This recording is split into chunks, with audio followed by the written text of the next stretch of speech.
Dave Einstein. Good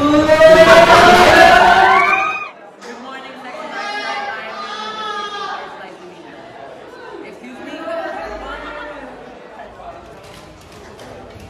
Ano magulo ba? Anong nangyayari dyan? Ano sir, sorry po.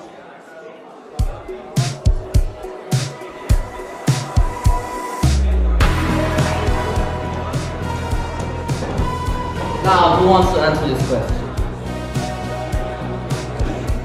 Ang sagot ko po ay mga pang-aabuso ng mga Kastila sa mga Pilipino. Good job, that's correct. Sino pa ang gustong sumagot? Sir, kasama rin po dito ang paglimutan natin sa edukasyon at kailangan nating mga Pilipino. Perfect! Halatang maalok kayo sa mga ganitong aralin. Mabuti yan hanggang bata pa. Matuto na kayo sa mga ganitong bagay. Keep up the good work, class. Alam ko mas gagaling pa kayo. Ayun lang, class business.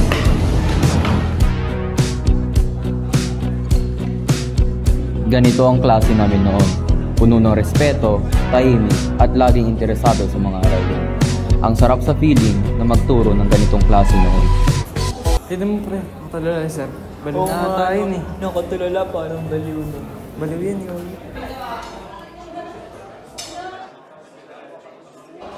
Sorry class, let's start the discussion. Pasensya ko,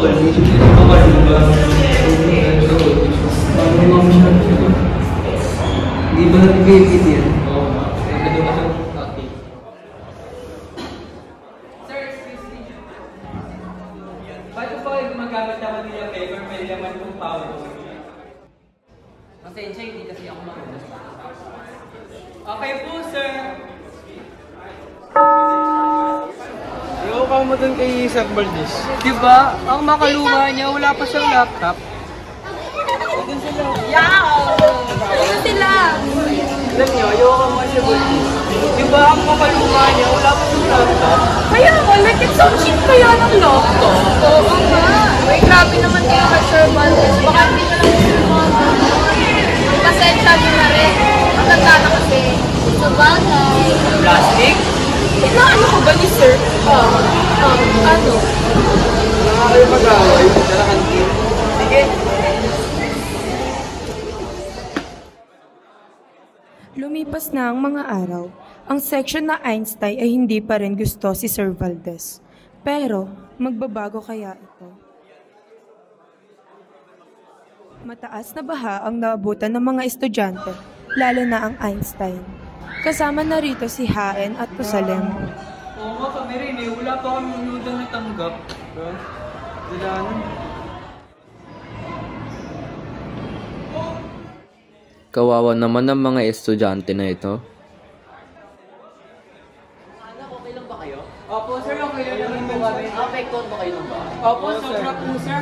Bigyan natin yung eskwela natin mga kabuhin, sir. Maraming salamat po, sir. Sige pang anak ko mag-iingat kayo.